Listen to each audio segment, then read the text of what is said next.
What is going on, FA Nation? John Pemba here with James Grande. Welcome into the Fantasy Alarm MLB DFS Playbook live show. It is Monday. We have 7 games here on tap. Grande did your playbook. I did your underdog, prize picks, and chalkboard pick'em plays. We also did the preview show for you guys last night. So needless to say, we are prepared. We are ready to help you all win some money tonight on this DFS slate. Grande, happy Monday. Happy Monday, John. Happy freaking Monday. Let's go. Monday. Let's go. Saying happy Monday to us here. Thanks, Justin. Thanks, IC3. Thank you for showing up, Justin. Thank you every day. In Every day. Discord as well. Rusty as well. Welcome to Money Monday. I like that. We'll coin that for you there. We're stealing it. Yeah. Sorry, Monday. Rusty. Ours now. Appreciate you all tuning in. Love the support. Love all the comments today. All the reactions to the Rafael Devers trade. Of course, that was certainly what Twitter was all abuzz about today. If you were looking for baseball news, it was every analyst from every corner of the earth giving their take on whether or not it was a good or bad deal.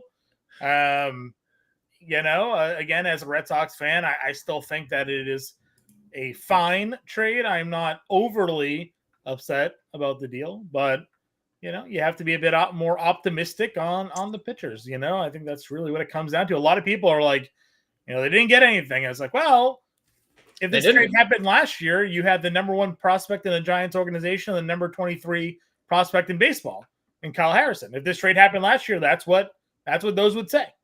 But it didn't, because he aged out. Because he actually pitched last year. Well, he hasn't been great this year when he has pitched. He hasn't been terrible. Okay, but Rafi hasn't been terrible packages. All I am saying is that he was the number 1 prospect in the organization and number 23 in baseball, and people are acting like he's a throwaway. Kyle Harrison's a nobody. That's not true. We know that's not true. So we'll see what happens. They got rid of $300 million on the contract as well, so more money to spend on Pete Alonso this offseason. All right, let's get into this. Warren in the chat, not yet banned, Warren in the chat. Yet. Not yet in a timeout. Hopefully not. I'm happy we included the yet portion of that. Yeah, not yet. I'm the one that's been winning money on Mondays. There you go. Rusty's got it. All right. Interesting day today, obviously. Devers news aside, we have Giancarlo Stanton making his Yankees season debut. Oh, look at that. A little PO next to Shohei Ohtani. What does that mean? What is that? He's picked. He's picked off. It's the planned opener for Mr. Ohtani here today. Can't use him as a pitcher. Not that you'd want to, anyways, but not in the pitcher player pool today. Can't play him at first. Can't play him in the outfield. I don't think you'd get his pitching stats, but that's. I say that knowing you won't get his pitching stats, but like. Maybe DraftKings glitches and you do. I don't know. But only projected to pitch an inning here anyways against the Padres. So from the world of baseball, those are obviously 2 big things. We are also apparently unsure exactly who is pitching for the Athletics. Shows JP Sears. We talked about JP Sears on the morning show. You said you've seen some conflicting reports, Grande, that could be Mitch Spence today? Yeah, I think it's Sears. And Fangraphs has never lied to me. It breaks my computer, but it's never lied to me.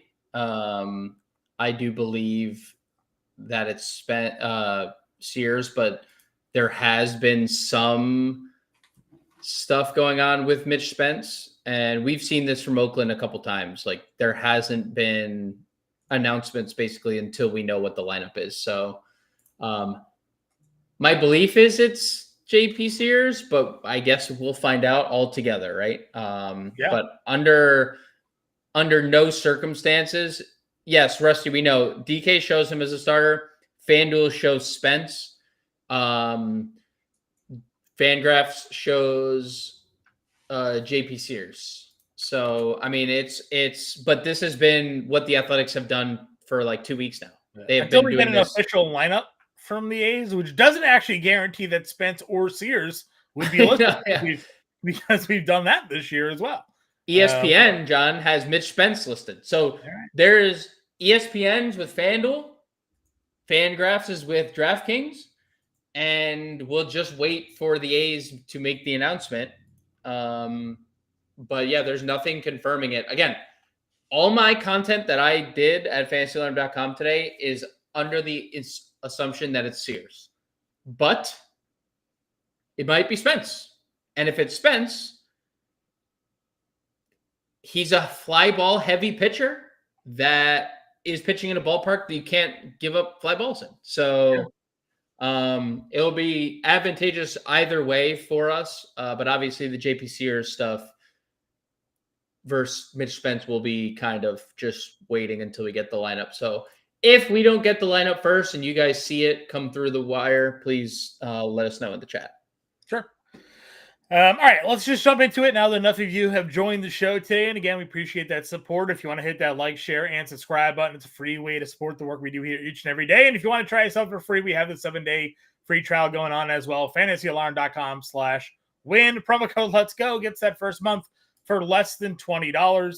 Our fantasy football draft guide is also live, and that's updated throughout the offseason. So if you guys want to dominate your football leagues, you can get that draft guide today. I think Benner just published his top 10 sleepers article in that draft guide, so that's out there for all of you as well. All right, Logan Gilbert's up at the top, $9,700. You said you've seen some support reports today. They want to get him in the 80s with his pitch count. So we theorized maybe on the morning show that we could see 80 pitches. That makes me think we could see 80 to 85. At $9,700, given sort of the ownership here, as well with Logan Gilbert, is that something you're looking to fade today against this Boston team? Yeah, I think there's a lot to be a little skeptical of with the ownership. Now, like, Logan Gilbert's the best, like, let's just say it. He's the best pitcher on the slate. Like, if Logan Gilbert is in his top form, he's the best pitcher. Mm-hmm. The Red Sox obviously don't have that one dude anymore who played not third base, who was their best hitter. And they also don't have their replacement of that guy who was their best hitter this year before the injury. They don't have either of those players. So now a Red Sox team that didn't want to rely too heavily on all their young players has to play all their young players against Logan Gilbert. That's not fun. But if Logan Gilbert has one bad inning at 9,600 and 80, and he does theoretically have some type of cap in the 80s, and assuming it's the low 80s, that's probably not going to get us there at 9,700. And he is significantly higher rostered than any other pitcher today. I understand going to Logan Gilbert because you said it on the previous show. There's not some magic pitcher that has showed up last night to today that's like the best pitcher of that pitcher doesn't exist.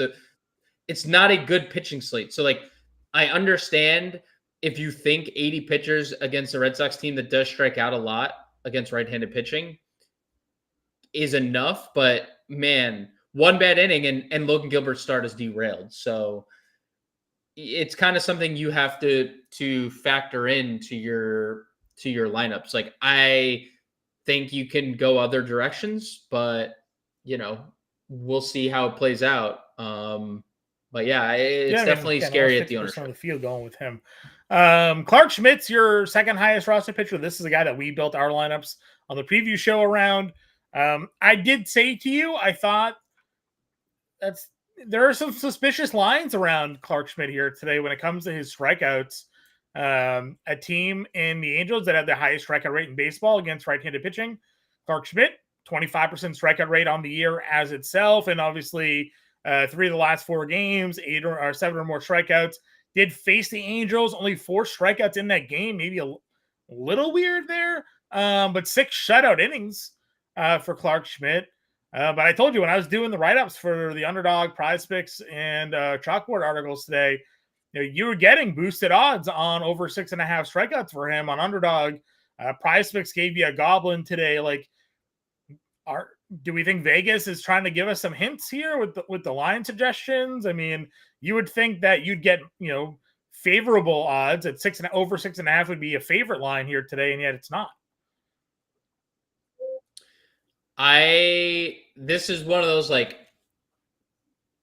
I'm not smarter than Vegas, but I'm suspect of their lines because you look at the Angels lineup tonight, John. 7 of the 9 guys have a strikeout rate of 24.6% or higher, right? 7 of 9. 6 of 9 are at 27% or higher. I mean, that is a massive amount of strikeouts. On the under 6.5, plus 125 on the over. So, like, 6.5 is obviously a lot of strikeouts. But if Clark Schmidt throws 6 innings, 1 run, 6 strikeouts, and the Yankees win, that's a big night, right? Like, you're into the 20s in fantasy points. And we've seen 1 higher strikeout ceiling, 3 of the last 4, and 7 of the 9 guys in this lineup strike out a bunch. Like, there's not a lot of things to dislike about the spot. It's a righty-heavy lineup. 7 of the 9 batters are righty. Clark Schmidt struggles with lefties. That has been the Clark Schmidt MO since the day he set foot in the rotation. He struggles with lefties. Luis Rengifo and his 244 WOBA is one of the lefties, and Nolan Shanyu Noodle, because he swings one, is the other lefty. And Shanuel has some good, like, decent stuff against righties, like 355 expected WOBA, 286 expected average. Like, he has decent numbers, but again, he swings he has the lowest bat speed in the league. Like, it's not like we're not shying away because Nolan Shanuel is opposing him. So this is one of those I completely disagree with Vegas. I think there's massive strikeout appeal. I think it's just a really good lineup to attack with a righty pitcher. So I mean, again, I'm with you on it. I just thought, man, plus 125 and 6.5, and I get it, right? That seems high, but I mean, this would be the ultimate ceiling strikeout spot, highest team in baseball strikeout rate against right-handed pitching, and a guy with a 25% strikeout rate and trending towards the over, right? 8.47. Oddly, his only non-strikeout game in that stretch was against the same team. So, but I am definitely going to the well there. And then we used Mick Abel on the preview show. No, off. Gone. Done. See you later. We used him on the preview show. He's got Miami, which still seems like a favorable matchup, but where do you look to go now for your SP2 on DraftKings? Yeah, a lot of Abel stuff does not scream pitcher that we like to see. I'd use Marlins before I use Abel tonight. So it's something that I wrote in the playbook today on fantasyalarm.com, and something that I said on the previous show. When you look in the mid-tier, there's obviously just 2 pitchers staring you at the face. Dylan Cease, 8,400, gets the Dodgers. Jake Irvin, 8,100, gets the Rockies, right? Those are the 2 pitchers. And what I said last night on the pre-show was, if I see Jake Irvin's ownership drastically ahead of Dylan Cease, I will just play Dylan Cease, because one of them's a good pitcher and one of them is a bad pitcher. And you can't always look at the last outing and be like, oh, hey, he was great against the Dodgers, so it's going to work out this time. Like, that's not how it works. But Dylan Cease ceiling and peripherals and basically everything you look at screams like, wow, I'm a great pitcher that has not pitched to that number this year, right? Like, everything. You look at his Sierra, you look at his xFIP, you look at the expected ERA, his strikeout rate is higher than it's been in a few years. His swinging strike rate, like, Dylan Cease is a great, but just needs to limit the walks. Is obvious, like, that's the biggest detriment, the walks.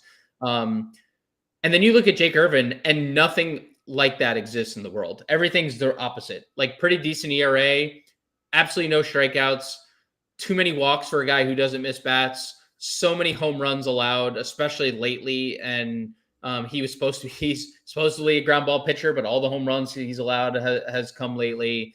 And he can't get lefties out. Unfortunately, or fortunately, depending on how you view Jake Irvin, the Rockies don't have any. They called up Tolia, so Michael Tolia is back. So they have Tolia, and they have McMahon, and they have Mickey Moniak. And those are their 3 lefties today. And that's where, like, I get it if you want to play Irvin over Cease, because Cease has to deal with Ohtani, and he has to deal with Mookie, and he has to deal with Freddie, and he has to deal with Teoscar. And that's way more scary than dealing with what the Rockies have. But I've said it, and I've said it, and I've said it. On smaller slates, I'd rather just play a good pitcher in a tougher spot than a bad pitcher who Ryan McMahon could hit a 3-run home run in the first inning against Jake Irvin. After Jake Irvin, 2 strikeouts, 2 walks, and then McMahon hits a 3-run home run, and you're like, oh, right, because he's not good and he can't get lefties out. So I still think Irvin is in play with all that said, because the Rockies do only have 3 lefties in their lineup. But I also wrote up McMahon and Tolia today. I also hedged, because I think he's been so bad against lefties. You can still make a case well, it's the Rockies and they've struck out. We weren't familiar with Grant Holmes' game. He had 15 strikeouts. Spencer Strider hasn't pitched well.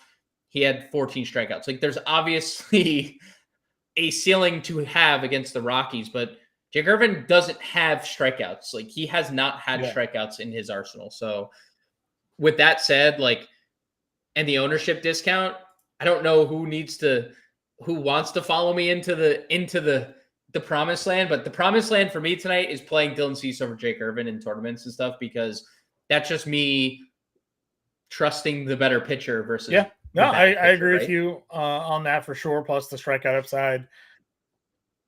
John, go to Richards and pull up Richards' comment here. Yep. I don't agree, because in theory, the Rockies. I mean, they just had 15 strikeouts against Grant Holmes last night, right? Sure, correct. Grant Holmes has had decent strikeouts previously. He has struck people out. Jake Irvin has a sub 20% strikeout rate. Jake Irvin is, peripherally, we've talked about this, really bad against right-handed bats as well. He's just gotten lucky. The numbers are what they are. They've been relatively good. The Rockies are also, if you look at over the last month, a more than serviceable offense, which we've talked about for a little bit. They haven't been historically bad. But look, I'm not going to try to talk you off Jake Irvin. I completely understand if someone would want to play Jake, but there you go. He pitched against the Rockies in April. That doesn't matter.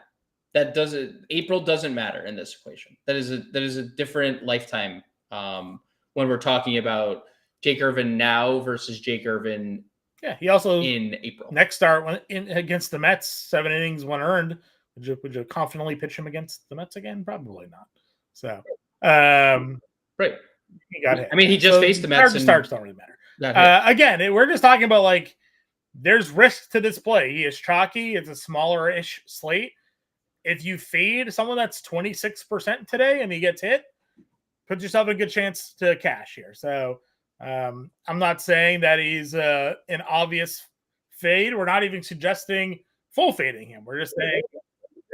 No, I wrote him up. Yeah, I wrote him up. I just think that there's inherent risk using a bad pitcher. You work yourself into the mid-tier. Again, you have Eflin and Pepio. We've talked about Pepio just being a really good pitcher.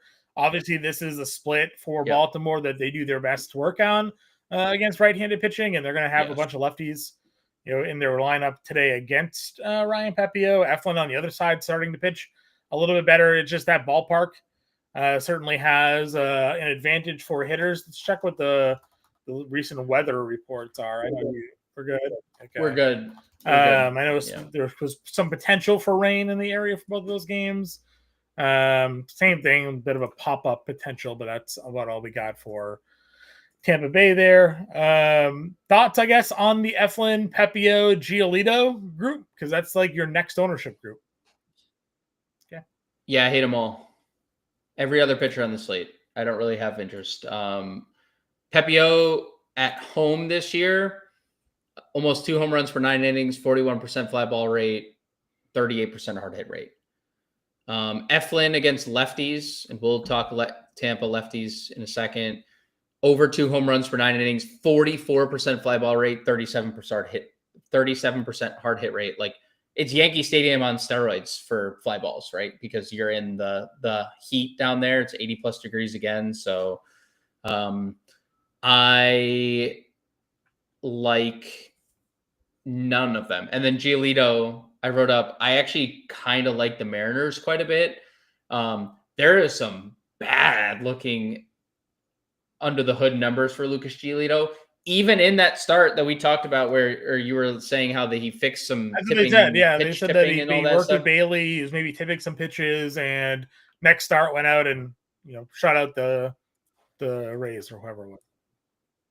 Yeah, he had some bad underlying stuff in that start too. So I don't buy any of it. I'd rather stack the Mariners. Is the underlying I don't stuff have, just because of the walks, or is it like 3 walks impacting his like underlying numbers? Did he have like some hard hit balls against him? Like what was the impact of the underlying numbers in that Tampa Bay start?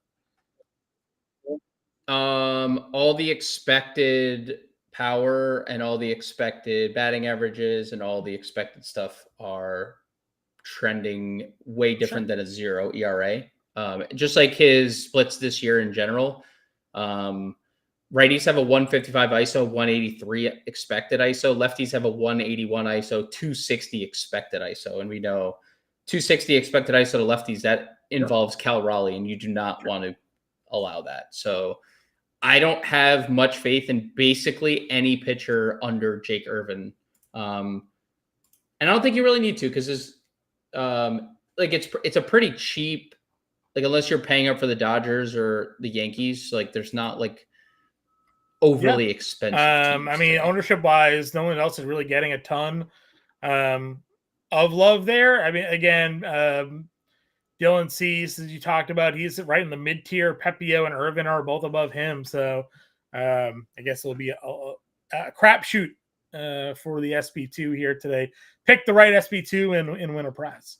All right, catcher position. Up at the top, obviously there is Kyle Raleigh at $6,000. But as we kind of expected, we thought this Houston Athletics game would be popular. Yandy Diaz is your top rostered catcher today at $3,300. Is he your number one catcher, or do you look to go elsewhere today? Yeah, he's number one. He's good at baseball. Would that change if it's Mitch Spence and not JP Sears? Because Spence has actually kind of pitched okay. Sears has been terrible. He has pitched well. I don't think it would necessarily matter because it's at home. And when you look at Mitch Spence against righties, 064 ISO, 178 expected ISO, 240 WOBA, 334 expected WOBA, 91 mile an hour exit velocity. It wouldn't necessarily change it. And Yanyer has some pretty good underlying stuff too against righties. So he's going to hit either second or fourth, or I guess depends on Isaac Paredes today. If Paredes comes back to the lineup, I guess depends on where Diaz hits, but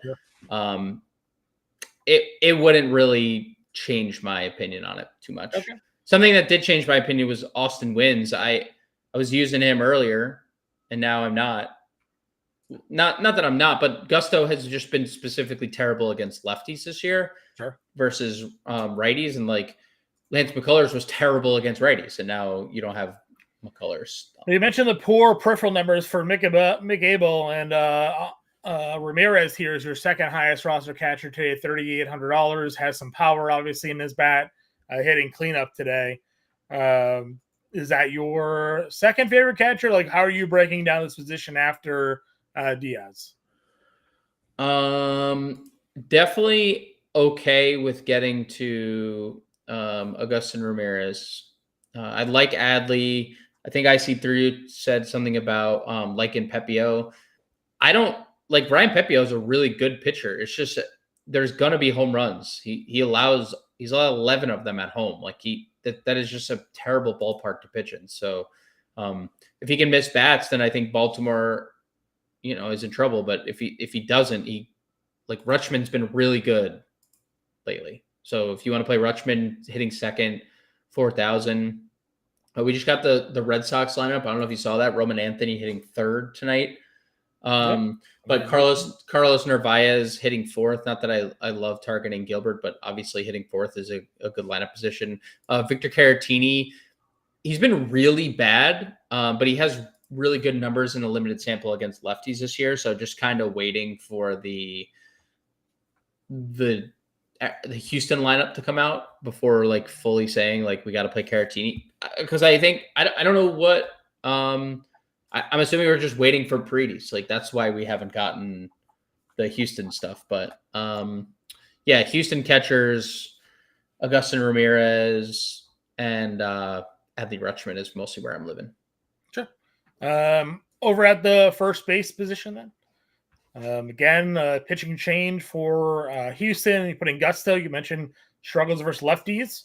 Does that make Tyler Soderstrom more appealing to you on this slate? Yeah, and I just couldn't love it more that I could play him in the outfield because you know where we're going at first here. Yeah, I think it's an interesting it's a really interesting position because love that O'Hearn's back in the lineup.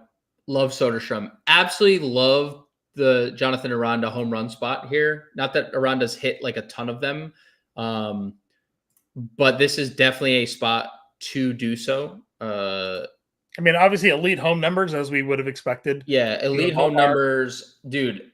And Zach, dude, oh my God. Zach Eflin, I already read it, but like 538 slug against lefties, 349 WOBA, 2.3 home runs per 9 innings, 43% flat, round up to 44%, 37% on hard hit. Like really good spot for Rays lefties. So love Aranda, love O'Hearn back in the lineup, love Soderstrom. I'd be good with Yandy, 4,200, who's raking. It's unfortunate that Yandy and Aranda are both only first base. Like this is my always like the point of, like I just can't stand that Ohtani has first base. Gives you a util spot at least. You know? Yeah, but like I hate that Ohtani has first base eligibility because like you are allowed flexibility with him.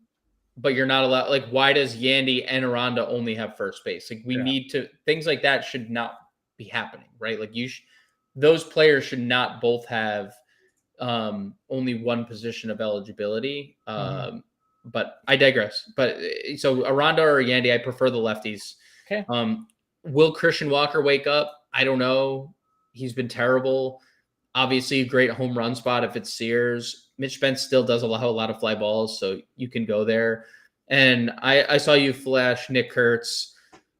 I mean, dude, he is everything, turning into everything we thought he would. Like, very powerful dude prior to the injury. Came back, homered to go ahead home run yesterday. Hitting in a really good lineup position since returning as well. So, love Kurtz 28. You could play Tolia 27. You could play Rowdy, who in the lineup. Yep, he's hitting sixth tonight. Hitting sixth. Anthony just talked about Otto Kemp. I don't hate Otto Kemp. He has been very good. I don't think it's like a necessity, but it is good first third eligibility, so you don't have to plug him in here. But of all the value plays, Kurtz is my favorite option. I know Christian Walker is getting all the ownership, so if you get Kurtz and hit a home run at lower ownership, that's a big win. Okay. Second base then. Up at the top, you have Jazz. We kind of talked about Soriano. Doesn't give up any power, so difficult to want to play many Yankees today. Brendan Lau, $4,600. Mentioned Eflin versus lefties. Jackson Holiday gets Pepia leading off at $4,300.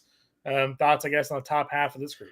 Yeah, Lau is the one that stands out for me the most. I think that's like kind of if I'm stacking Tampa, he fits better than, I mean, he's probably the first plug, him and Aranda. Sure. Again, I hate the Yandy hitting third. It just throw me off, but yeah, I think Brandon Lau looks great. Only pushback on the Jazz front would be the stolen base upside. Although obviously not fully healthy. Like he's been the whole Boston series, he was like jogging around everywhere. Sure. Like the groin is obviously not 100%. So you could get him on and he can steal, but if the groin's bothering him, then that's moot and it doesn't matter, and you shouldn't have played him at 51. So I just prefer Lau. Don't mind Xavier Edwards, but if he's not stealing bases, there's like essentially no upside. Everyone's going to Altuve. I think Altuve, we said it. We said he was going to be the highest roster player of the slate, and he's exactly that. He's the highest roster player of the slate, position player specifically. That's not at all surprising. Polanco, I think, has looked better, and the power numbers against Giolito look good for lefties. That's really it, though. Like, there's not a lot else to love. At second base, you could play Rengifo, but it's the wrong side of the split for him. You could play Marcelo Meyer, who's hitting in the middle of their lineup. Yeah, but Hamilton's in the lineup too if you want to get there. Yeah, you could punt Hamilton. Third base, Machado's your top guy. Obviously, you'll get Ohtani in the first inning, and then swap after that to who do they have listed there? Kasparius is the expectation. So Machado's up at the top. You have Caminero, Max Muncy, Jordan Westburg's been really good. He's $4,100 if you wanted to go there. Where did you find yourself keying in on? Was it Ryan McMahon against Irvin today? If you weren't playing Irvin, there's a couple. So Westburg, I think, is the best Baltimore play of the day. He has been reverse splits this year. 872 OPS, 324 ISO against right-handed pitching. And Ryan Pepio has actually been a little reverse splitsy. He's been worse against right-handed bats. So I think Westburg is my favorite of that group. I like Caminero in a Tampa Bay stack. If Paredes plays, Paredes would look really good. Sure. So yeah, it doesn't really matter, I guess, if it's Mitch Spence because he hits righties better. Because he hits righties better, and he has like a 200 ISO against lefties. So you're playing Paredes for a home run either way. So Caminero, Westburg, Paredes would be the three, and then yes, Ryan McMahon sub 4K looks great. He has been, and no one's playing him because everybody's playing Irvin. Because everyone's playing Jake Irvin. And he's been great, dude. He's been great, and for a long time, Ryan McMahon's been a good hitter. Yeah. So he's been really good lately. He gets a pitcher who really stinks against lefties. And it's just good to see Ryan McMahon, the last couple home runs he's hit have come away from Coors. So I know he's been bad away from Coors this year, but it's good to see at least signs of life outside of Coors to make it feel better. A's Max Muncy getting more rush hit than Dodgers Max Muncy today. Shout out. More so just the matchup there. Anything else here at third? To Warren's point, I don't hate Ramon Urias. I think he does look pretty good. Or Urias. Yeah. He looks pretty good. Because Pepio has been worse against righties. Sure. Shortstop, your highest roster shortstop today is actually Xavier Edwards. He does have the dual positional eligibility there. Jeremy Pena is the guy we expected to be it. He's just a percentage point below. So Pena at 45. Abrams and Turner are your top two spend ups of the ownership percentage, which again just makes me like Jacob Wilson a lot and like some of the other guys that are around them, I guess. Yeah. Sandy Alcantara has been pretty good against righties this year. It's mostly been lefties. So I didn't write a lot of Philly up because their lefties other than Schwarber have been quite bad. Kepler's fine. I think you could play Marsh, who's been better. You could play Turner. Obviously, if he gets on, he steals a base or two and everything's good. And Abrams, lefty. I like the lineup switch, to be honest, for Abrams. I think there's more run production in his bat hitting third, but he also hasn't been great against lefties, and even peripherally, or under the hood, it doesn't look that great. You're not wrong. You can always play Jacob Wilson because he just hits, just is what it is. He just hits. Gunnar looks great if you're stacking Baltimore, and also Baltimore just looks better. Baltimore has just looked like a better, more serviceable team. Jeremy Pena is the clear play for me, though. And then when you drop below, I know people want to play like they prefer to play out of Lopez. And I don't discount it because I think McAble's good run is coming to an end. But like I would rather play JP Crawford. Set a lead off JB Crawford here. I would just rather do that for lower ownership because the ballpark hasn't deterred him from power. He's hitting almost 300 on the year. I mean, he's just a good baseball player. So I like Miami. I'd rather at this price tier and price point just play JP Crawford over Otto Lopez. Yeah, I would agree with you. And Lopez is getting right in that around like 9-10% ownership range. Everybody else is pretty much cheaper. So building your lineup around that, depending on what your outfield looks like, can make some sense. Which takes us to the outfield. Your highest rostered outfielder today, not mentioning Altuve, who's the highest rostered player overall. We talked about Jake Myers as a value play on the previous show. He's number 2. And then Kyle Schwarber against Sandy Alcantara is your top priced rostered outfielder today at $5,500. Which direction are you looking to go? Yeah, Schwarbs looks great.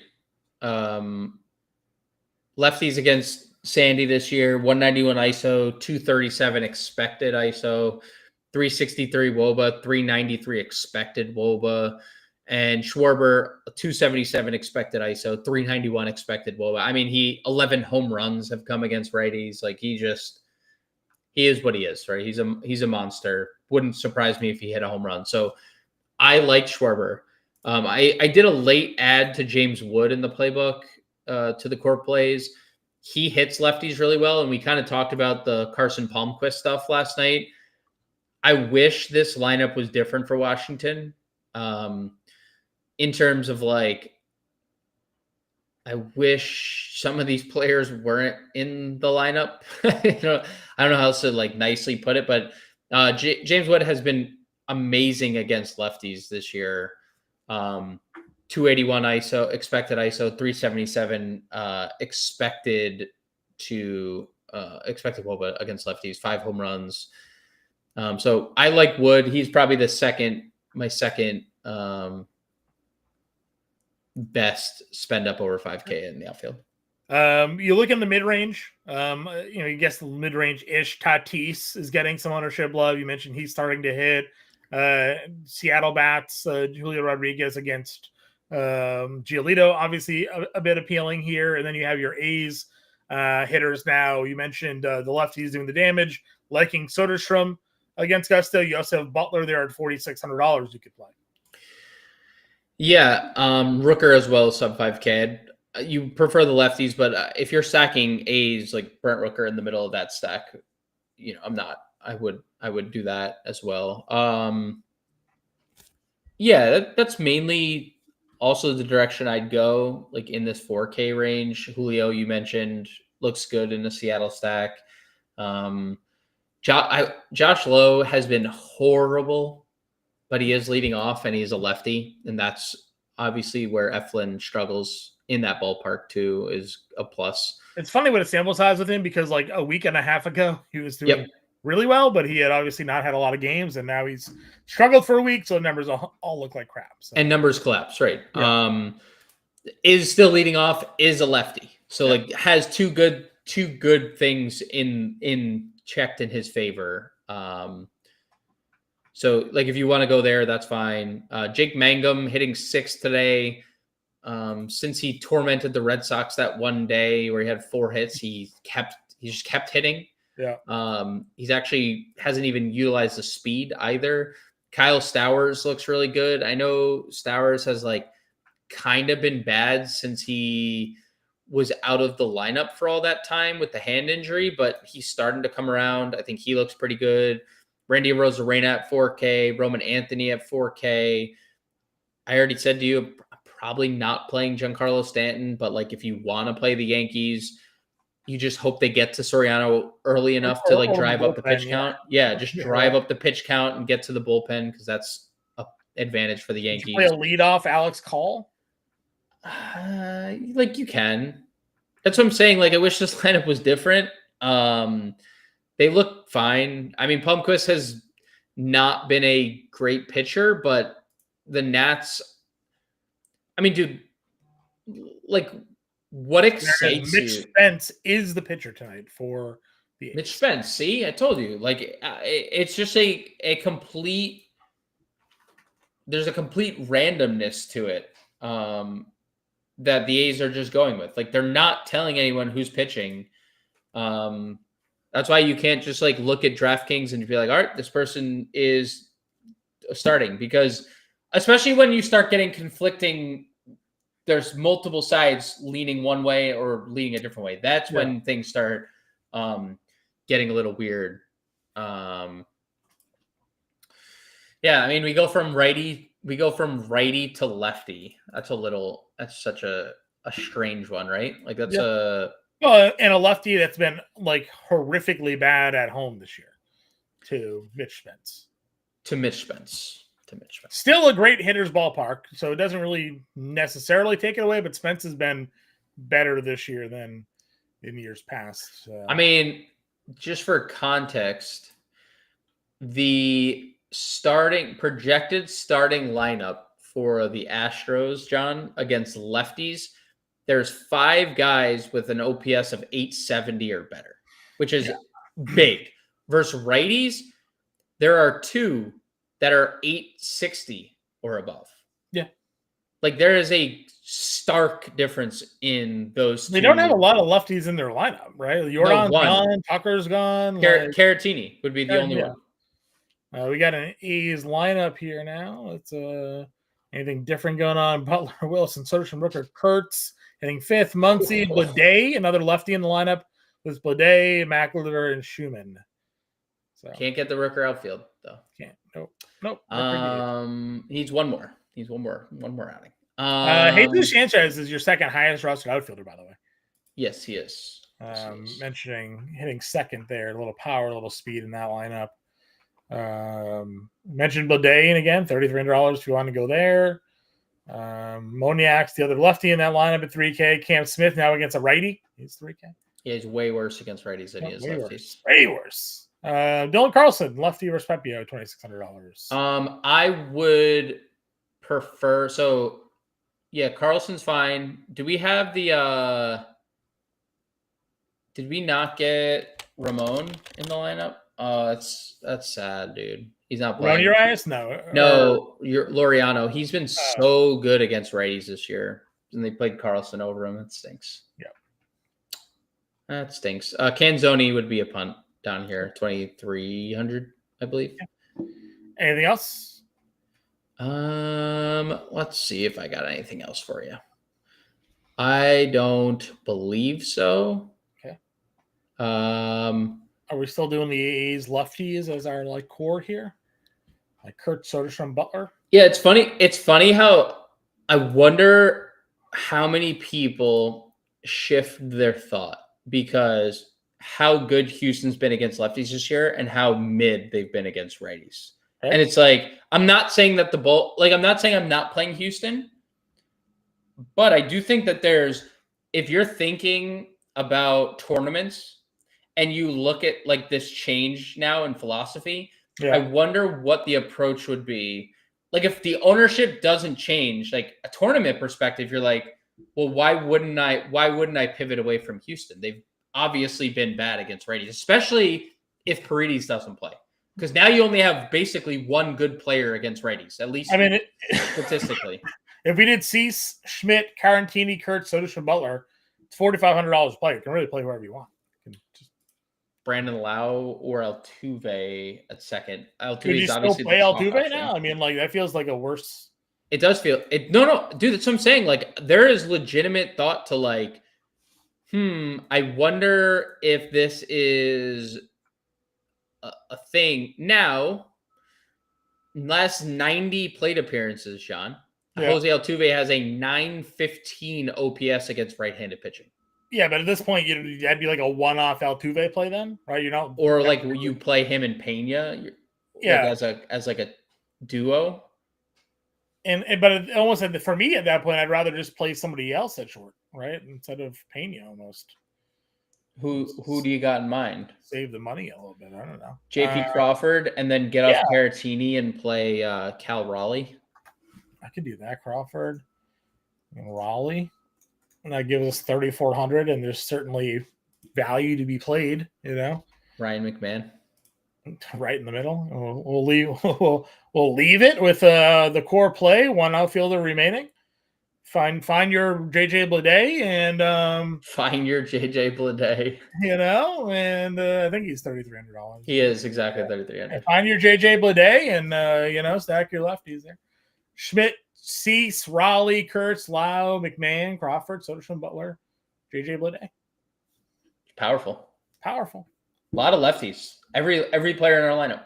Every player in the lineup is a lefty. We're also, intentionally not playing Jake Irvin. Good. Chalk play.